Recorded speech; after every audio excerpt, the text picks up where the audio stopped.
Hey guys, what's going on? It's Chill, coming back again with another tier list video, as is customary with all of these, series I do. Whenever I start yapping about a show for too long, make too many videos, I decide it's a good idea to just rank all the episodes of said show in a video like this. I really do like these kind of videos, these more relaxed, less edit focused, more just free-form videos where I'm just talking about stuff I love, unscripted, and get to see what your guys' opinions on all of these things are, all these episodes, all these shows, things like that. So for this video, this is going to be about ranking every episode of the amazing series Atlanta that I just finished making 4 separate retrospective videos on for each season of the show, which if you haven't seen them, definitely go check those out. I'm just going to go back through every episode, rank them from what I think are the best episodes to what I think are the worst episodes.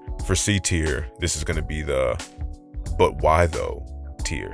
I think that gets across my feelings about what is I guess the bottom of the barrel for this show.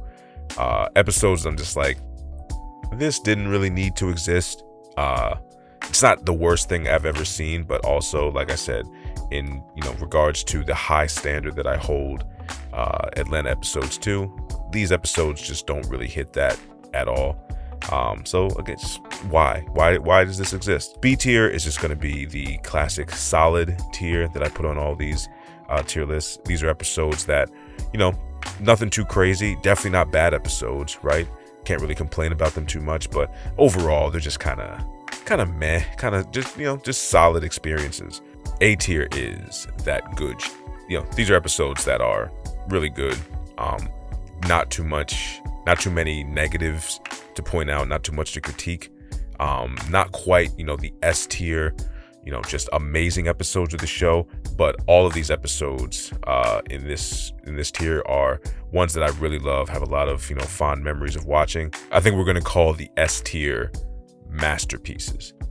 I use the term masterpiece a lot in my retrospective videos for Atlanta, so I think it's fitting that the S tier, the top tier best episodes are put in the masterpiece tier, because I think these episodes are legitimately all masterworks of fiction and writing. So but without further ado, let's get to ranking these episodes. So we're just gonna start go in chronological order with season 1, episode 1, called The Big Bang. This is one of the best first episodes of a show I think I've ever seen. It definitely goes in S tier. I wouldn't say it's the best episode of the show ever, but it's definitely a great introduction. I've never seen someone watch the first episode of Atlanta and then not want to watch the second episode. You know what I mean? Like, if that's what every pilot or first episode of a show is supposed to accomplish, is to make the audience want to watch more, this show is like 100% success rate. It's really good. Really introduces not just like the story and the characters of the show, but it also just sets the tone for this very weird journey you're about to go on with these characters, with these writers and creatives behind the scenes and the making of the show. And yeah, it's just really good. So it's got to go in S tier. The next episode is episode 2 of season 1, and this episode is called Streets on Lock. So this episode takes place pretty much chronologically, like right after the events of the first episode. I don't know, it's tough if I would put this episode in S tier or A tier. The reason why I'm hesitant to put it in S tier is because despite having one of the most iconic and well-known and memorable sequences and scenes of the show, which is Earn in the holding. I don't know if it's holding because it's not like a cell, but it's with him and all the other prisoners just waiting to get called out on bail. And there's like the scene of the guy who's doesn't realize he's talking to a trans woman, and everyone calls him out for being gay. Still one of the funniest things I've ever seen. As well as the mentally ill man who as well as the mentally ill man who is playing around. Everybody's laughing, haha, so funny, he's so crazy, and then he takes it too far, and then he ends up getting brutally beaten by the police, or at least by the security there. Yeah, like that whole Earn's portion of this episode is really good. And then the paperboy part is also really good. It's just, to me, not as great and iconic as Earn's part is, but I don't know. I think, you know what? I think I'm still going to put it in S tier, just like I said, just off of Earn's part, and then Al's story line being also really good too. So yeah, so season 1, episode 1, and season 1, episode 2, both S tier episodes in my opinion. And then we got episode 3, which is called Go for Broke. This is the episode with Al and Darius going on their drug deal, with who turns out to be the Migos. And then the other portion of this episode, the other plot line, is Earn trying to take Van out on a date with the little money he has, and then just getting screwed over at every turn. I'm going to say that this episode, shockingly, is also S tier. And I promise not every episode in season 1 is going to be S tier. I think these 3 episodes are a great start to the show. They really set the tone, like I said, what the first episode did. These other 2 episodes just follow suit. It sets up, the whole dynamic of Earn really not having much, but trying everything he can to make something of himself, to show people that, he has this potential to be something great. Even if, at the time it doesn't seem like it.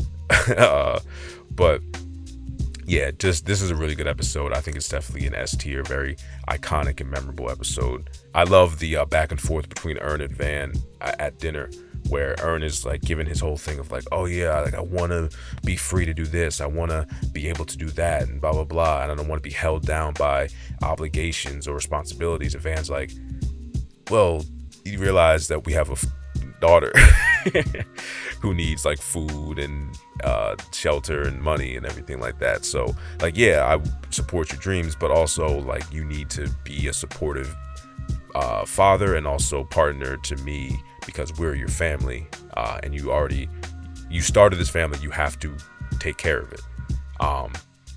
Which I think is a very interesting duality that many people face in real life. So one of my favorite moments of the show is in this episode, so that definitely has to go S tier. And then we have season 1, episode 4, which is called The Streisand Effect. And yeah, it's another S tier. It's another S tier episode from season 1. So 4 straight episodes in season 1, all of them in S tier. This one is really, really funny, but also really, really important to the show. This is the episode where we finally get more like not explanation of like backstory with Darius, but just more of who Darius is and what kind of person Darius is, because to this point he was just like the weird dude who was always in scenes with other people saying weird, irreverent, like the funny one-liners. But now you're getting more a fleshed out character, and you're seeing the heart that Darius has, the kindness that Darius has, the helpful spirit that Darius has that endears him to a lot of fans and people, like characters in the show. But yeah, no, I love this episode. And then there's the whole thing with Al and and Lil Xan. Is it Xan or Little Xan? I think Lil Xan is the real white rapper, and the character in Atlanta is just named Xan. But yeah, all that shit is hilarious. And with a message, Xan might have been a piece of shit, but he actually did have a interesting philosophy on the idea of exploitation and exploiting your own trauma, other people's trauma, and how it's sort of, at the end of the day, it's still exploitation. So is it really that bad if he's exploiting someone else's pain, not his own? Or is that different from someone exploiting their own pain? I think it is, but I still see the argument for the other perspective. So yeah, another S tier episode in season 1. And then we get to episode 5, Nobody Beats the Biebs. And I think I mentioned it in my season 1 video. This was the first episode of Atlanta that I had heard about. I saw people tweeting about this online. So this was the first episode that seemed to like make waves enough for, mainstream people to pick it up. And I think this is the first episode that I'm going to put not in S tier. I'm going to put this one in A tier. And this would be S tier, right? If we're just counting all the parts with Paperboy, Justin Bieber, and that whole dynamic, all of that is hilarious. All that's amazing. Great stuff. The part with Earn, the side story with Earn, is not, at least in my opinion, it's not on the same level of quality as the Paperboy side. And I think that kind of holds it down a little bit. Not much, but a little bit. It holds it down enough to put it in A tier. But still a great episode. And so far, I mean, season 1 is really good. And then we have episode 6 of season 1 called Value. And this is probably one of my least favorite episodes of season 1, but that does not mean it's a bad episode. This episode's still great. I love this depiction of Van. This is my favorite depiction of Van, like the season 1, season 2 Van, who was like fiercely independent, and despite the fact that she's clearly struggling in life, not as bad as Earn is at this point, but she's clearly struggling, she's still able to hold it together. She's still able to, get done, and she's still able to go out every day and try and succeed in some areas, fail in others. But yeah, this episode's the first half with her and a friend, I think, is a great depiction of not just female relationships, but just specifically the kind of relationships that you have with people that you were childhood friends or longtime friends, but you're starting to grow apart just as you grow older, and become the people that you're meant to become. And sometimes the type of person that you become isn't a person that can accommodate who your friend is becoming. You know what I mean? It's a very, very, very good depiction of that kind of dynamic. And then to go from that to the second half of the episode, which is just the chaos of single motherhood, also being a teacher in today's day and age. But yeah, no, it's a really good episode. It's just, to me, the lack of other characters in it, like the other rest of the cast, like Earn, Al's in a little bit, but Darius isn't in it. It just holds it back a little bit, especially in comparison to the other episodes in season 1. So I'd say that this episode is probably a low A tier. The next episode is actually the first episode of Atlanta that I have ever seen, and that's Ban. So when Atlanta first came out, I was very skeptical about how much I would actually like it. So I didn't really watch it. I wasn't really watching the show week by week. It wasn't until my sister put me on, she was like, no, you gotta watch this, It's like, I don't know. And then she said, all right, just watch this episode. It has nothing to do with like the main story. It's just like a bunch of weird random on a fake talk show. I was like, all right, I'll watch it. And it ended up being one of the funniest things I've ever seen. Yeah, Ban is, for reasons I don't even really have to explain, Ban is one of the best episodes of the show. I think it's the first episode of the show that illustrates just how creative and weird and unique of a show that Atlanta is. I think the first episode kind of does that, but this is the first one that's like, just completely out of left field, crazy idea that just works. So many times Atlanta does these crazy ideas that just end up working somehow, that I feel like a lot of other shows could try and just completely fail at. But yeah, the commercials in this episode are so funny. Just the back and forth between Paperboy and the pro-trans woman who was talking, they were arguing about, just societal issues and things like that. The host, Montague, is, hilarious. So yeah, I think this episode definitely, out of all the ones we've talked about so far, I think this is my favorite episode. Definitely my favorite episode of season 1, and it might be my favorite episode of the whole show. And then we have episode 8 of season 1, which is called simply The Club. This episode's solid. Actually, I'd say it's better than solid. It's another A tier episode. I do think a lot of the humor in this episode is great. And to me, I think that the reason this episode is an S tier is just because I think the concept isn't as interesting as a lot of the other concepts and plots of the other episodes. It has a message, but the message is like, oh yeah, the club is kind of a money drain, waste of time, unless you're just trying to waste money. So yeah, just the messaging isn't as you know, important as some of the other messages in other episodes. But again, the humor is hilarious. Like the dude who's pretending to not pretending. The one guy who walks up to Al and Darius and just starts rapping is one of the funniest things I've ever seen. And I feel like that joke is kind of like evolved and expanded on later in season 4, but I'll get to that when I get to that episode in that season. But yeah, no, this episode's really good. It's just not S tier good, so I'm just gonna put it in A tier. Then we have episode 9 of season 1 called Juneteenth. Juneteenth is really good.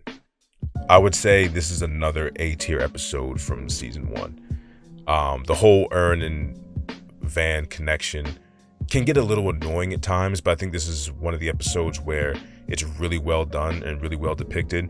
Obviously this is a more like tumultuous time in their relationship compared to some of the other times we see them together. But yeah, no, it's really funny. Though Craig, the white dude who was spitting crazy poetry, is one of the funniest side characters in the show. Like he's one of my favorite one-off characters. Him, Bibby from season 2, a few others just, you know, completely stole the show. But yeah, episode 9 I'd put in good. And then we have the season finale of episode 1, simply called The Jacket.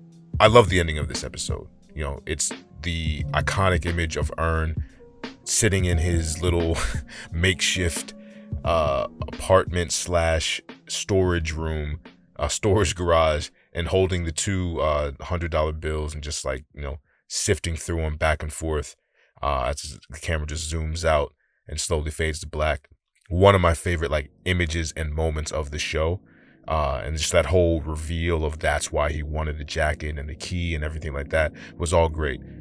Everything else about this episode, I think, is just sort of okay. It's definitely the weakest overall episode of season 1, in my opinion. I think its only like true great purpose is giving you that ending that, you know, sort of like, okay, things are getting better, right? All of this, everything that Ern has been through, everything he's done in these 9 to 10 episodes of this season was worth something. That's like the main redeeming quality of this episode. But as a whole, it's just all right. It's got some funny moments. Like I love the moment where the Uber driver is about to give Ern his jacket back, and then it turns out it's a sting operation with the feds, and they kill him.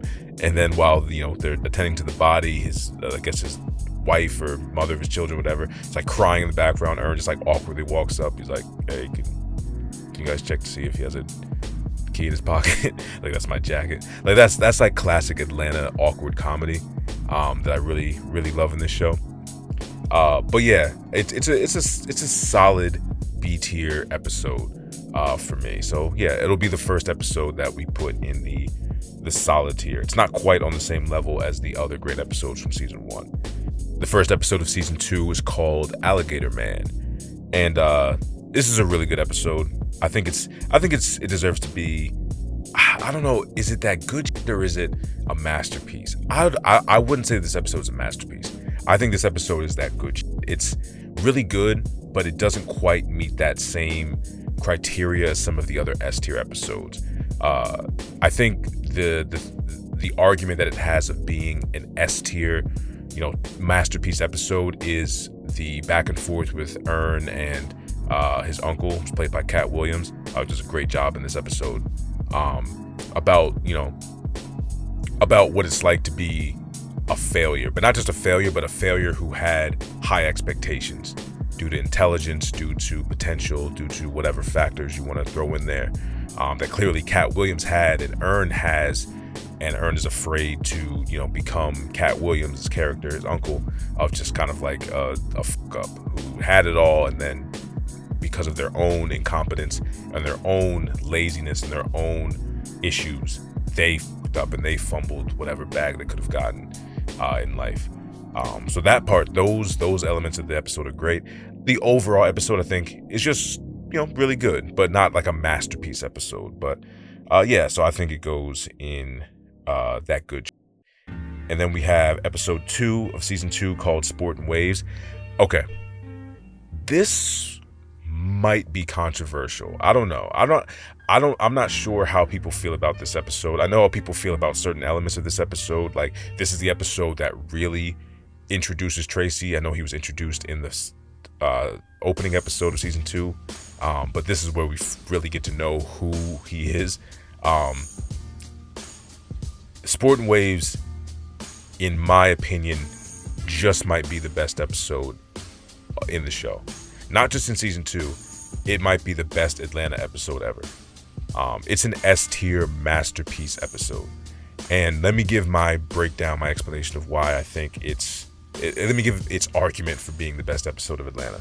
So the episode is broken down into like at least four different sections, which already is kind of unprecedented for the show. Like usually there's like an A plot and a B plot and they just follow that. But this episode starts with Paperboy's robbery scene. The friendliest robbery you've ever seen in your life, right? So that's already a great start, right? It's not just funny, but it also is critically important to explaining Paperboy's entire arc in this season, right? This whole season, Robin season, is about, for Paperboy at least, for Al, him realizing that at the rate he's going with earnings as manager, it's not going to be enough, right?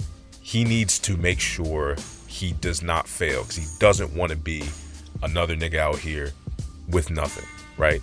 So he's on the path to success and he can't let anything come up from here, right? So him getting robbed in the scene is showing him like it is not safe right now. This is not the way he needs it to be. He needs to make changes. He needs to improve in life because he doesn't want to be out here with nothing, right? So not only is it important for Al's arc as a character, it's also just one of the funniest things I've ever seen in my life, right? So that duality of comedy and message has always been at the core of what makes Atlanta great, and this is like one of the best examples of it, right? So you go from that to Ern and Al at the I don't know exactly. If it's a streaming company or a music label or whatever they're at, like in the music industry, right? That building where they're like being paraded around and asked to perform and make like promotional material, all this stuff that Al clearly doesn't want to do. All of that is also critically important to Al's arc of trying to stay real, but also trying to sell out, really, that oxymoronic, incompatible lifestyle, dual lifestyle that he's trying to lead. This is, again, another example of that's going to be prevalent throughout the season, right? And again, it's also just really funny. And we have the introduction of Clark County, who is critically important to the season as well, right? And then from there, we go to Ern and Tracy at the mall trying to, do Tracy's credit card scam or like gift card scam, right? And we got one of the funniest scenes, I think, in the whole show of no chase policy, right? And also just the showing off Tracy's hilarious character for the first time. All of that, and we still get another plot of Al, after being robbed by his previous drug dealer, having to now find a new drug dealer and going through all the, trials and tribulations that not only just like a normal person would when trying to find a new dealer, but also Al with his his raised profile, all the issues that's causing in his, just personal life outside of just his business and business aspirations as a rapper, right? So you get all of this in one episode. Like, I remember when I rewatched this episode for my retrospective, like I had forgotten just how much is in just this one episode. Like I was thinking like, oh, I thought this plot was in episode 3 or episode 4, but no, this is all in 25 or so minutes of a season 2 episode. So that's my case, my explanation for why I have this ranked so high. So yeah, in my opinion, and we'll see how I feel later going through all these episodes, like season 3 and 4. But for now, I'm going to say that Sport and Waves is the best episode in the show. And yeah, fight me if you disagree. Well, just leave a comment. Don't fight me. And then from there, we go to Moneybag Shorty, which is episode 3 of season 2. And this episode, I'm going to say, this is good. It's not a masterpiece, but it's definitely a really good episode of season 2. Season 2 has a lot of really good episodes. Season 2, I think, might be the best season of the show overall. But I'll get into that later in the video. But yeah, Moneybag Shorties is a really good episode. I love that how it ends with the Michael Vick race. Both Ern's story of just being exploited for his money, and Al's story with Clark County is still one of the funniest things in the entire show. And just for that alone, I want to make it S tier. You know what? Yeah, Moneybag Shorty is S tier. I'll put it'll be one of the bottom ones at S tier. Because I think it is, the more I think about it and the more I remember just all the funny and great things in the show, as well as like the really good messages in certain points just about money, and you know, how to maneuver and move with money. Yeah, I think it's like it's a masterpiece. It's just not quite on the level of like a Sporting Waves or a band, or BAN masterpiece. But yeah, I think it deserves its place there. And then we have episode 4 of season 2 called Helen. And I mentioned this in my retrospective videos a couple of times, but I've never been really into the whole will they or won't they toxic couple kind of back and forth thing that a lot of media does. But I do think Ern and Vanessa are a better example of that than most. But this episode is a little too heavy on that kind of shit for me. So for this one, I think I'm just going to put it in solid. It's not a bad episode at all. In fact, I've said this in the videos as well, the retrospective videos. The acting in this one is amazing. Like, I love the back and forth between Zazie Beetz and Donald Glover. Like, they play off each other so well in this episode. But yeah, just overall, like, I just don't care about the plot of this episode as much as I care about the plot of other episodes. So that already has like a negative thing going for it. But it's a good episode, just not good enough to be considered like good shit or a masterpiece, but it's solid. It's a solid episode. And then next we have season 2, episode 5 called Barbershop. And this is a masterpiece of just pure comedy. There's no like greater message or symbolism or subtlety with this. This is just a funny ass episode with, as I said before, one of the funniest one-off characters in the show, Bibby. I have a friend who actually hates this episode because they just can't take how chaotic and the Bibby is as a person. But to me, and I feel like most people who watch this episode, that's the best part. Like, that is the hook. That's the comedy. Yeah, and just like my retrospective videos, like, I don't have much to say about this other than the fact that it's just fucking hilarious. And it gets to be a masterpiece just off of how funny it is. So yeah, that definitely goes in the top tier of episodes. And then after that, we have episode 6, which I'm sure many people have been waiting for, Teddy Perkins. I'd say this is probably the most widely renowned episode of Atlanta. And this was, again, similar to how BAN season 1 was like a groundbreaking episode, and one that illustrated just how unique and special the show is, outside of just like, you know, being a normal TV show with a normal story and plots. This was like okay, no, this show's on another level. And it's 100% a masterpiece. But I will keep my opinion that Sportin' Waves is still a better Atlanta episode than Teddy Perkins. And the reason I say that Sportin' Waves is better is because if you had to describe to somebody what the show Atlanta is about, and like what's the vibe of the show, what could you expect from watching a full series like Atlanta, the Teddy Perkins episode is not going to be the best example of that. It'll be a good example to show how weird and how unique the show can be at times.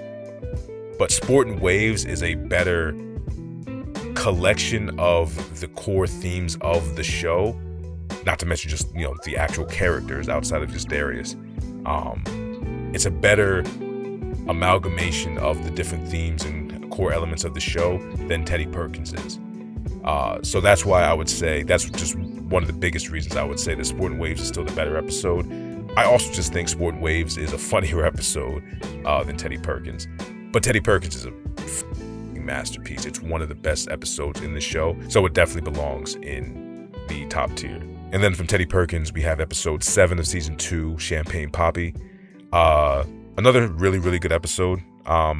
I don't know. I don't know when I put it in, is it good or it might just be solid. Yeah, I think Champagne Poppy is like near the top of solid, right? Like it is good, but I don't think it's quite on the level of the other episodes that we have in good. So I'm just gonna put it in solid for now, near the top of solid. It'll probably stay there, but we'll see. But no, definitely a great episode. Exposes a lot of Drake that, like I said in my videos, we weren't really privy to until this, and I don't think we understood the full magnitude of necessarily. But it'll be interesting, as you know, I'm sure this Kendrick and Drake beef just never seems to end. The rest of the fallout that'll come from it, and maybe this will be brought up. Maybe Donald Glover will get wrapped up in it. Who knows? At this point, anything could happen, and I'm here for it. Okay, so the next episode is season 2, episode 8, called "The Woods." This is so close to being a masterpiece, but at the end of the day, I think I'm gonna settle on it being good.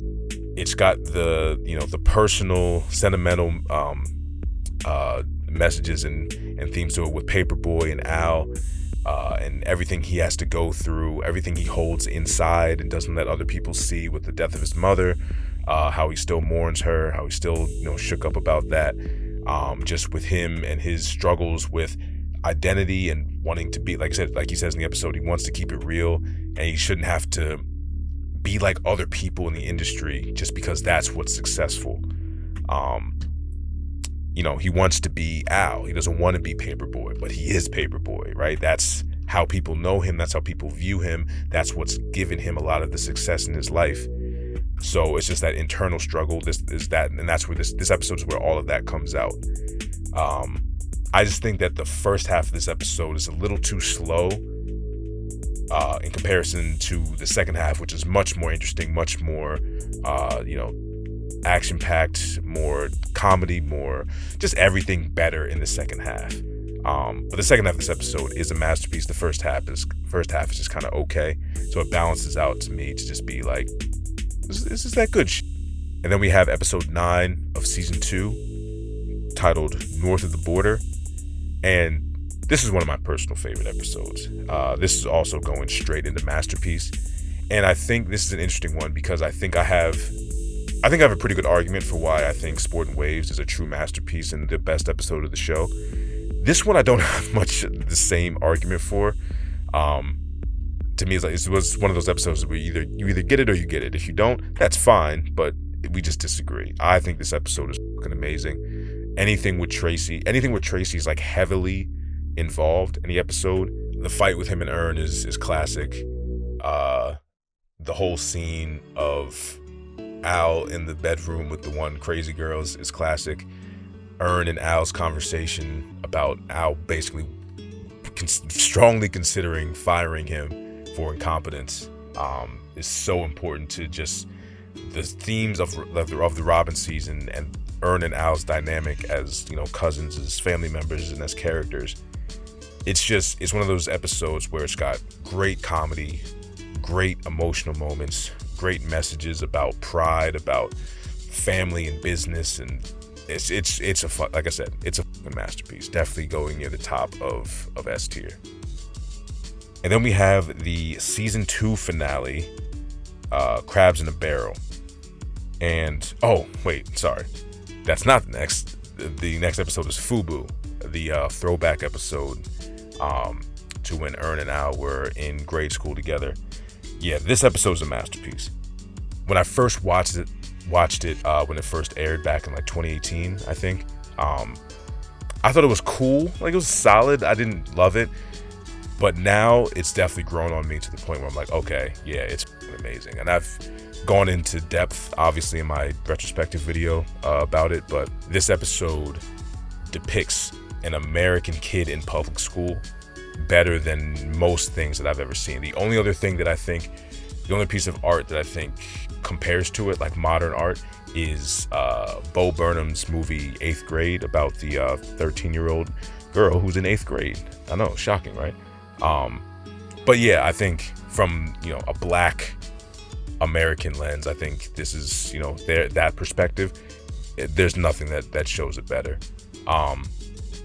great episode, definitely a masterpiece. But now we get to the season finale of season 2, called Crabs in a Barrel.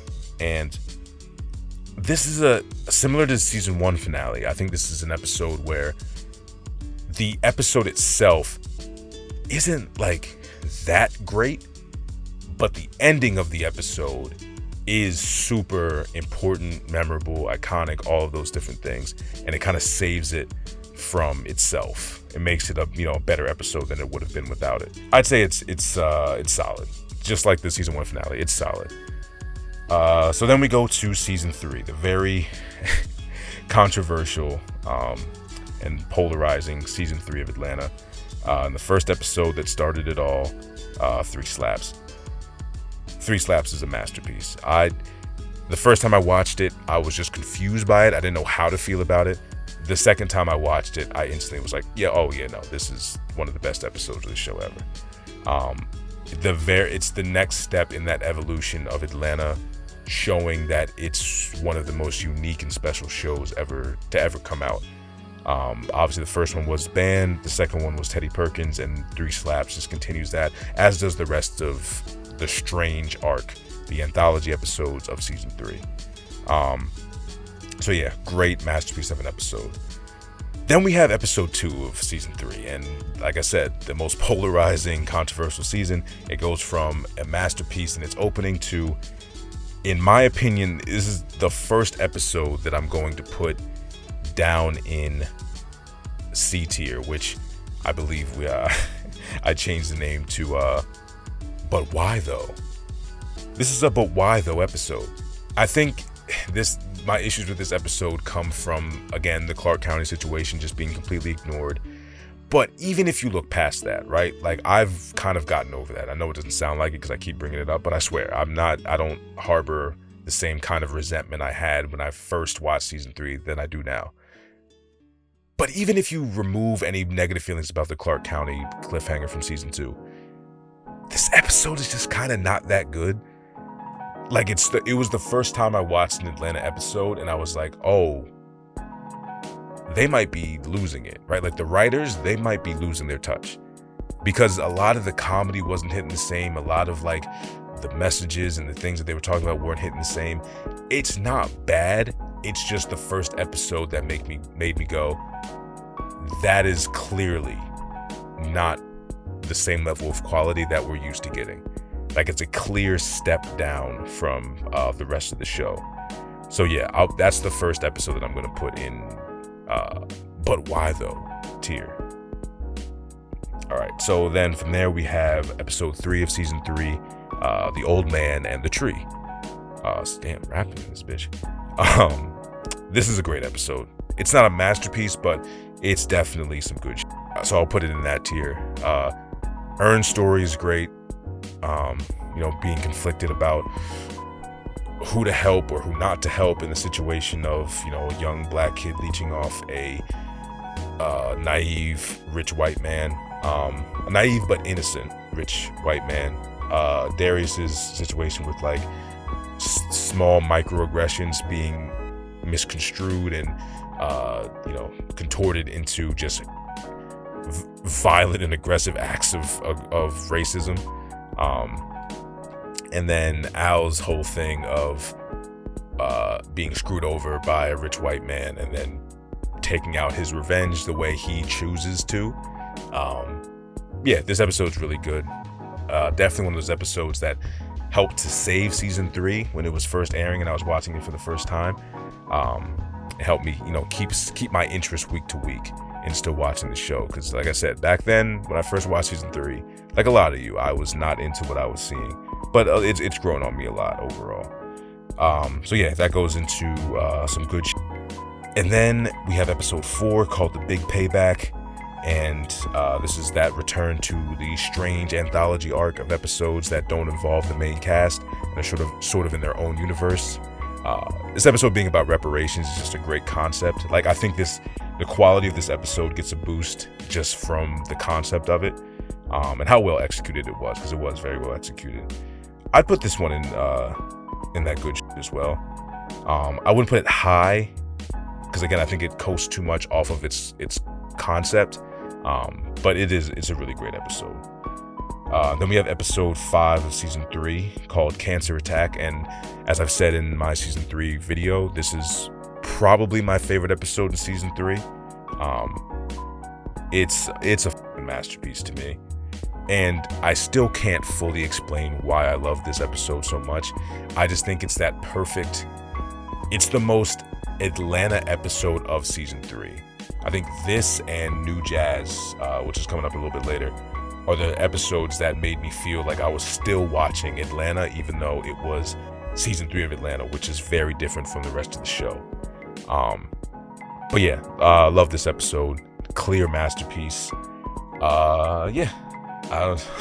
Weird as hell. I couldn't explain it to you, but it's definitely a great episode. Any episode that like does a deep dive into Al's mental state and his, feelings on his career, always that scores big with me. I love that aspect of the show. And so from there we go to episode 6 of season 3 called White Fashion. White Fashion is another really good episode. I'd put in good I think it's very funny. At least Al's side of the story is very funny. It carries the story in terms of like my enjoyment of the episode.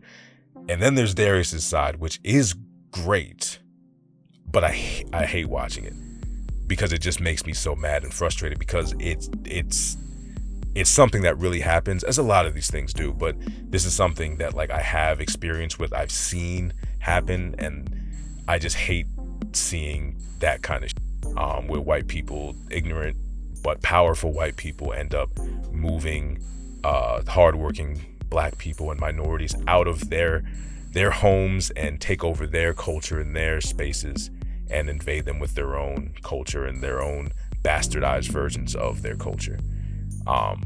But yeah, so it's a very frustrating watch for me every time I watch it, but it is very well written.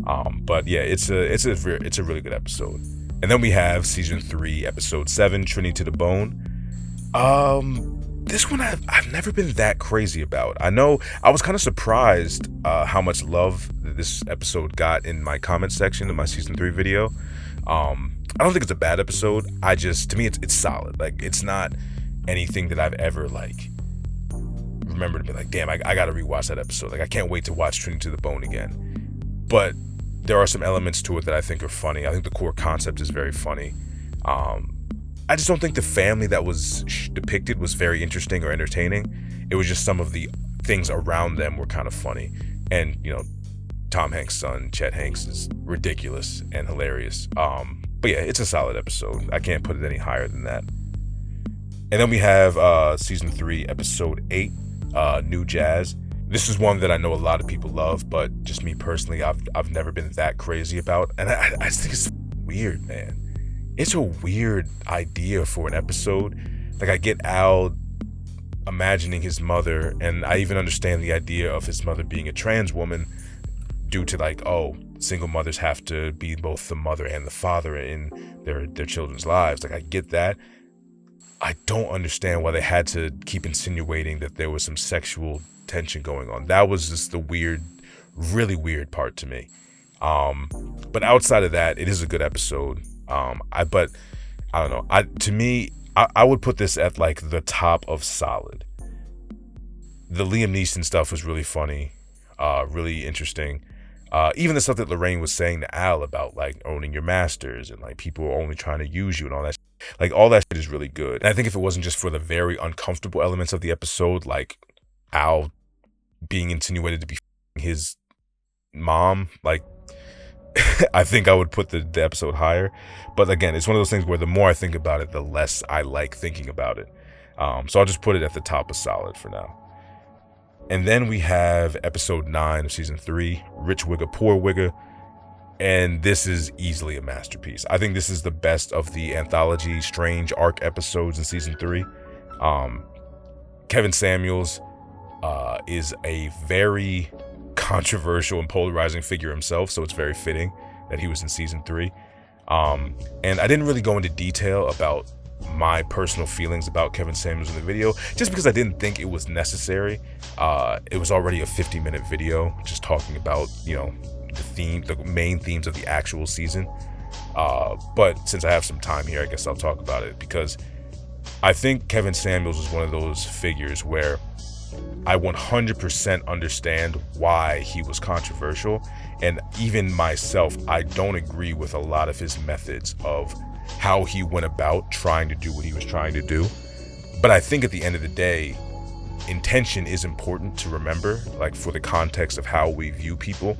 And Kevin Samuels' intentions were always the betterment of his people, of black people. He wanted to see black relationships flourish with people who were able to take accountability, were able to see themselves in a logical way, and were able to find partners that actually fit them, their lifestyle, their income, whatever, their attractiveness, whatever that was. He wanted people to be realistic, right? Because it sounds like, and again, I'm not someone who's studied everything about the guy. I just watched enough of him to get my opinion of how I feel, how it came off to me of what he was trying to do. It seemed like he wanted people to be rational, logical, and reasonable about the type of person they are and the type of person they would and should be attracting, in terms of relationships, in terms of life too. And then the way he went about that, he had a very harsh way and very blunt way of putting things that came off as disrespect, right? And a lot of times it wasn't even that, oh, he's trying to insult or offend this person. He would say something that he would see as true about that person. They would take offense, they would attack him, and then he would give them what they gave him back, right? And then him giving that back would become what was viral, because he was pretty, over the top with a lot of things. It was very entertaining to a lot of people. It was sad when he died. I don't, even with people I disagree with, to a reasonable extent. I don't want to see people die, especially once they start to find success and they're in their prime and things like that. So it was tragic that he died. But I understand the backlash he received. I just hope that those people who have that backlash or those ill feelings of Kevin Samuels would at least understand the type of person he was. Again, at least to me, is that I don't think he was a bad guy who was just out here to bash black women and bash people in general. I think he was trying to help people. It's just that his brand of helping people was being brutally honest, and some people can't take that. And then when people can't take that, they give him pushback, and he's the type of person to, when he's pushed back against, he will push back against you. All right, so now that I got all that out of the way, aren't you glad that wasn't in the video, right? That was just me rambling for like 5 minutes about Kevin Samuels. Yeah, well, that would have made that unwatchable. But all that being said, great masterpiece of an episode, 100% goes in the top tier. And then we have season 3, episode 10. This is the worst episode of the show. I'm putting it in but why though tier. If I bothered to put a trash tier, I would put it there. I really don't like this episode of Atlanta. I think I've explained myself why in 2 videos now. This will be the 3rd if I do it again. Van should not have abandoned Lottie. They could have wrote the entire episode the same way they did, but just left that out, or made it so that Van planned to bring Lottie to Europe with her, which still would have shown that she's irresponsible and she's crazy and she's irrational, because Lottie should not be in that situation. In general, that was a dangerous lifestyle that Van was living, and she should not have brought a child there.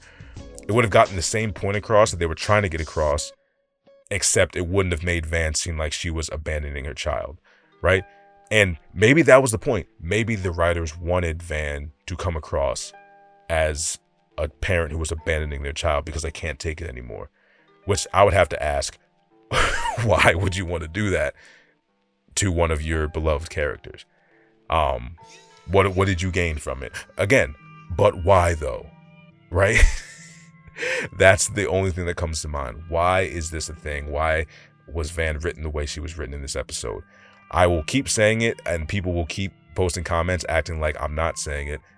I love Van's character in seasons 1 and 2, and even up until this point in season 3, I was still into her character, right? I was fascinated by what was going on with her. So to find out in this episode, in this finale, oh, this is what's happening, she's just a deadbeat parent, it was just kind of shitty. Also, the fact that season 3 ends with this episode, it doesn't feel like a finale to a season to me. It doesn't. It feels like just another random episode. So the season was already disappointing, especially the first time I watched it. And then so to have the worst episode of the show be the end of the worst season of the show was like okay, I guess this is it. This is what it is. But yeah, I don't think her antics are all that entertaining enough to carry the episode with take out her terrible writing of her character in the end. I still don't think her shenanigans are that funny. Like, they're okay. It's more just like a what the f is going on type of thing. But they're okay, right? The episode would be solid if it wasn't for the ending. The ending is what makes it the worst episode in the show. And also, again, I will say this the last time, the reason Van is a deadbeat and Ern isn't is because Ern might not be the best parent, right?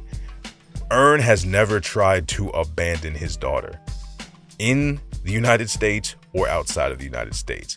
He left the United States to be Al's manager and make money to provide for his family, something many people do all over the world, many parents, fathers and mothers.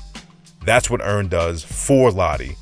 Meanwhile, Van was supposed to be taking care of Lottie, left the United States to find herself, and decided to stay there without Lottie, while everyone thought she was taking care of Lottie, including Ern, the father of her child. That's what makes her worse than Ern in that situation.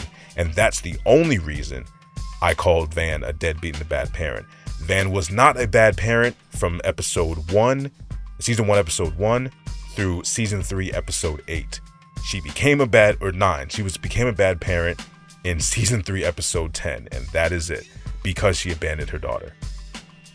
Not sure how that doesn't get through to some people's heads when I say that, but there's nothing like, what about Ern being broke and not being there in season 1 and sometimes absent? Like, yeah, that wasn't great, but he was still there. He was still trying. He wasn't abandoning his daughter. Abandoning your child is the part that makes you a deadbeat, and that's the part I have an issue with. That's it. Okay. 3 videos now. I've talked about this. So I really hope people get it this time. But if not, like I said, every time I'm free to talk about it in the comments and we can discuss. But yeah, it's the worst episode of the show. And now we're on to season 4, the final season of the show. And the first episode of season 4 is The Most Atlanta. I think The Most Atlanta is solid. It has very similar vibes to Santa Claus Is Coming to Town from season 3. Just a little bit better though. Actually, it's a lot better than that episode. I think it's solid. I was gonna say it could be up to good, but I think it's near the top of solid instead. It's not. I don't think I can say that it's better than the season 2 finale or Champagne Poppy or some of the other episodes that are in solid tier. And then the second episode, The Homeliest Little Horse, is a masterpiece. One of the best performances of the show is Donald Glover in this episode. And I had mentioned this in my video about season 4 that just dropped recently. We don't really get many Ern-focused episodes in the later half of the show. Like, obviously, season 1 was all about Ern. Season 2 was a lot about Ern. And then season 3 was, I think even Donald Glover and the writer said that like it's Van's season. There's also a lot of episodes that had nothing to do with any of the characters in the show. And then so season 4 is supposed to be the ending or the resolution for these characters. So we finally get back to Ern specific episodes. And Donald Glover knocks it out of the park with his performance in this. Very heartbreaking, very, just captivating performance in the therapy scenes. And then all of the scenes where he's just torturing, I don't even want to call her a poor woman because she kind of deserves to have some bad things happen to her. Maybe not this bad, right? I think Ern overdid it, but the Karen TSA worker woman who's trying to write a children's book, and Earn just plays and destroys her whole life. But I really do love, and I mentioned this in the video too, the whole dichotomy of how similar her story is to Earn's story in season 1. It's just that Earn ended up getting a happy ending with his story and achieving all his goals, while she got toyed with and will most likely unalived herself. Let's be real. They don't show it, but she had nothing to live for at that point. Anyway, yeah, it's a masterpiece episode. And then we have episode 3 of season 4, which is called Born to Die. This episode, I think, is very close to being a masterpiece. I'm just gonna put it in that good near the top of that good. It's super funny. It's one of the funniest episodes of season 4, in my opinion. And it's kind of sets the tone for Al and his arc of, you know, realizing that there's more to rap, or there's more to life than rap, but also there's more to rap than just rapping, right? Like, the rap game is not meant for you to keep rapping in it. You're supposed to get into it by rapping and then find your way out of it through other means. And I really like how this episode really breaks that down for rappers in the real world, you know, to take note of. And Yodel Kid's just so funny. He's one of the funniest one-off characters as well, with Bibby and Craig from the Juneteenth episode. R.I.P. Yodel Kid, Born to Die. And then we have episode 4 of season 4, which is called Light-Skinned. This is probably the weakest episode in season 4. I don't know, there's something about it that's like, the comedy just doesn't hit the same. It's kind of funny, but not hilarious really in any aspect. I do really like the plot with Earn's dad at the mall. Like I said in the video, it reminds me a lot of my dad, which is just like a personal opinion. Not everybody. I understand not everybody's going to share that. But I think this episode's solid. It's just, you know, it's not a bad episode at all, but it's definitely one of the weaker episodes overall, because it's got some stiff competition, obviously. And then we have episode 5 of season 4, which is Work Ethic, which is all about Van redeeming herself for how much of a piece of shit parent she was in season 3. So I really like this episode. One, because it redeems Van. It shows her being a great, supportive, protective mother to Lottie. But it's also very, very, very funny because of how much it makes fun of Tyler Perry and his whole thing, his whole shtick. And yeah, I gotta give this episode, I don't know, I wouldn't call it a masterpiece, but it's definitely good shit. It's probably near the top of good shit. And then we have season 4, episode 6, Crank That Killer. This might be the funniest episode in season 4. Similar to the Bibby episode in season 2. This is a masterpiece off of pure comedy alone. Like, this is some Boondocks level satire shit. Like cartoonish level of just ridiculous comedy. Yeah, it definitely gets the top masterpiece tier. And not just for Al's story, but also for Earn and Darius, with, you know, trying to get the sneakers. And like, I will say this, I've never been a big sneakerhead, but this episode, like how I view Earn and Darius in this is how I look at a lot of you motherfuckers for the things you tell me that you do for the fucking carbon copy shoes that you get and pay like $700 for. That's probably an exaggeration. I'm sure you're not spending that much money, or at least I hope you're not spending that much money on fucking sneakers. But no, that's how it comes off, is that you'd be willing to kiss another man when you're not gay, for shoes that you won't even really wear. But I digress. The next episode is episode 7 of season 4, is the Snipe Hunt. I said in my video about season 4 that this episode's pretty boring, but it's not boring in a bad way. It's, you know, it's just not the same type of exciting, funny episode that most Atlanta episodes are, but it's not bad. It's just, you know, it's mundane. It's everyday. It's just watching a peaceful episode about a family on a camping trip, right? But again, the ending of this episode is what saves it and makes it, you know, worthwhile. My girlfriend, I didn't mention this in the video, but my girlfriend actually cried when she watched this for the first time. And did I need to say that publicly for you to hear? No, but it's funny. I find it funny that now other people know that she embarrassed herself like that. But no, this is a solid episode. Not much more to say about it than that. And then from there we have another masterpiece from season 4, and in my opinion, probably the best anthology episode in the show. I think this and Rich Wigger Poor Wigger compete for the, what's the best, not non-canon, because I guess it all is canon, but what's the best anthology episode of the show that doesn't focus on the main characters. It's a masterpiece. The whole mockumentary and done so well, and at a time where documentaries like hard-hitting documentaries were a big thing on Netflix during the pandemic. So to write that during that time and have it come out right after was such a good idea. But yeah, just super funny, great message, great, for me at least, eye-opening ideas of the Goofy movie being a black movie, which I never considered before. Just great all around. It's a masterpiece, man, 100%.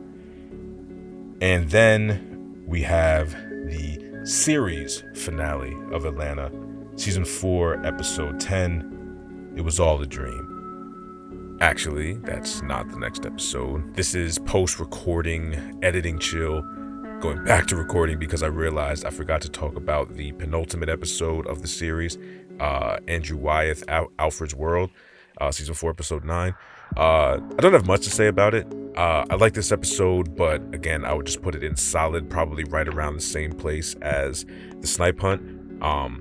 It's a similar formula of kind of, this is this character's ending, this character being Al or Paperboy, and it's just showing like a pretty mundane, whatever, day in the life of them post, not career, but at the end of their story, you know what I mean? Like, it's got some exciting moments, I guess, with the Boers, and it's got Alfred getting into a bad situation, as he just loves to do for whatever reason. But yeah, it's a solid episode. I don't really have much more to say than that. It's one of those episodes where I love the ending for the character, but I don't necessarily love the whole episode and what, the moment-to-moment stuff of the episode, but I love what it means for the character and for the show. So yeah, back to the regular video. It's a masterpiece. The title of my season 4 video is The Perfect Ending, and this is the ending of the show. All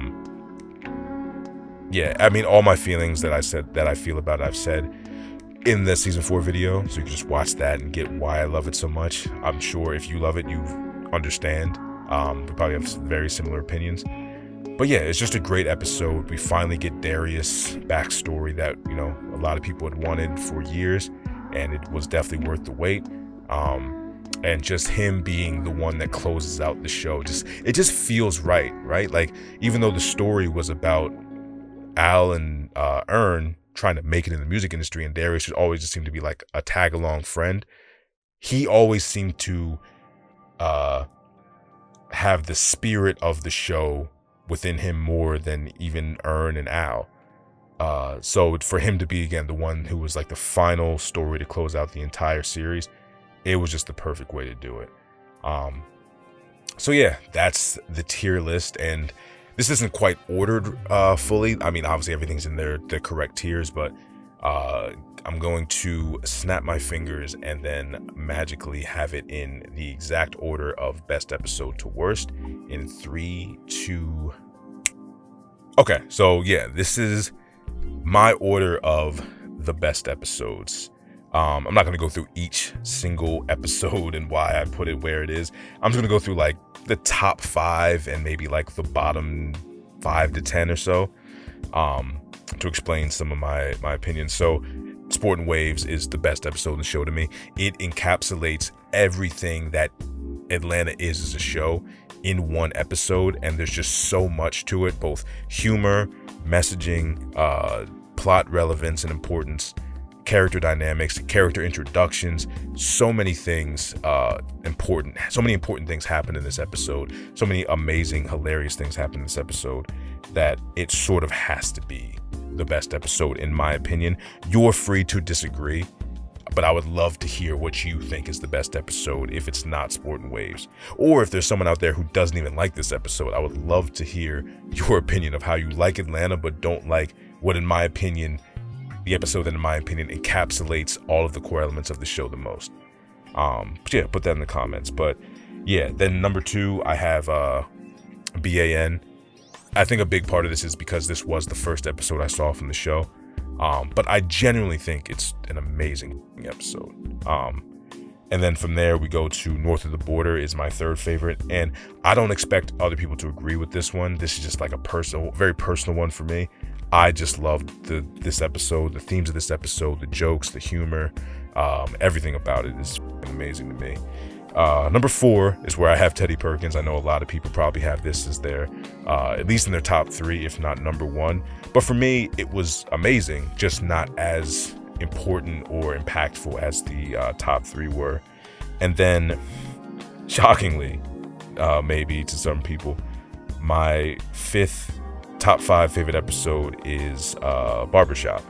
And this is probably a little bit of recency bias. I just watched this episode with my dad recently over the holiday, and this was his first time seeing it. So I think his reactions to seeing a lot of the jokes in this episode for the first time just made me feel like I was watching it for the first time again. And we were laughing at this like the rest of the holiday break together. It really might be, just off of pure comedy, the funniest episode of the show. But then yeah, you can see how I rated all the other episodes on the list here. And this brings me to the second part of this video, which won't be long. It's just me ranking each season from best to worst. And this is hard. This is harder than ranking individual episodes because the seasons stand as their own like collective body of work, more so than just one episode does against another episode. But I would have to say that, all things considered, I think season 2 is the best season of Atlanta. I think it takes everything that season 1 built and then builds on that even better, as well as introducing new concepts and ideas that really elevate the entire show. Evolve other ideas like Teddy Perkins being like the type of anthology episode that they would come to do later, but just better than all of those anthology episodes. The through line story of season 2, I think, is the best in the series. It was really good in season 1, with talking about just the struggle and slowly rising out of it, where season 2 was just like the fear of plummeting back in and what that can drive people to do, and that whole idea of robbing season and all that, and the dynamics between Ern and Al, Ern and Van. So yeah, season 2 is definitely the best. I think season 1 is the second best.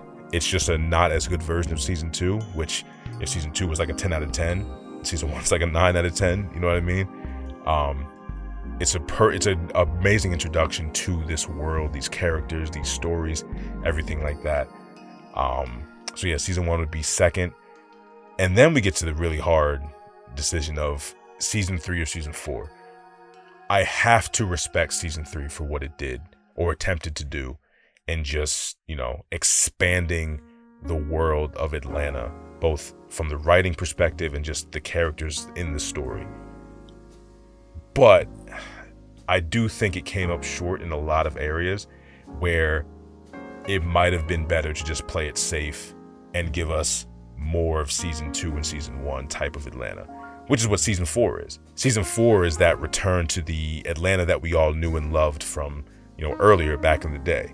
Not to say that people didn't love season 3 too, because a lot of people put season 3 as their favorite season, which I completely understand as well. It's one of those things that's super polarizing. Like, not that you either love it or hate it, but when someone loves it, I completely understand why. When someone hates it, I completely understand why. And when someone is like me and loves certain aspects, hates others, I completely understand why.